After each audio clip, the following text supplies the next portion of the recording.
when we look at it from the yin yang perspective, the masculine feminine perspective, I find that now when I sit in this place, this stillness meditation, or going within, I find it to be quite a masculine trait, right? Like a masculine trait that allows me to like just be still and be in my body and be like super present with what's around me. Do you find that do you find in your experience that this is typically what this does, is like puts us more into this, like this masculine structured state? Or do you find that it can be a way in which we can harmonize both the masculine and feminine within us?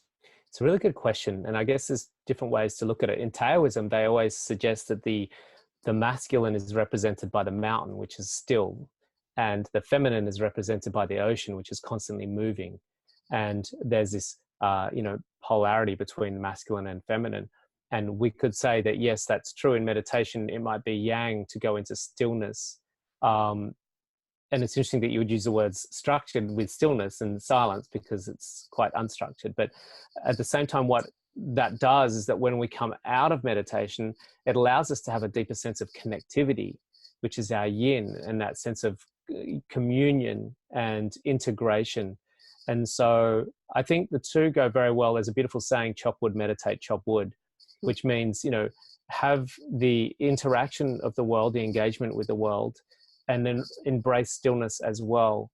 And combine those two things. We have stillness and we have action, and we have silence and we have noise. We have stillness and motion. So I think that the key to a successful holistic approach to life is to have both of those. And what we have currently in the world is way too much noise and way too much action, not enough stillness. And what we see in some cultures is too much stillness and not enough action. And so it's about this really beautiful combination of merging those two things. And that's what we're really hoping to get in this sort of new era for humanity, is where we combine the yin and the yang, the masculine and the feminine, the silence and the noise, the stillness and the action. And that's when we're going to get a very engaged but purposeful and conscious way of living in the world.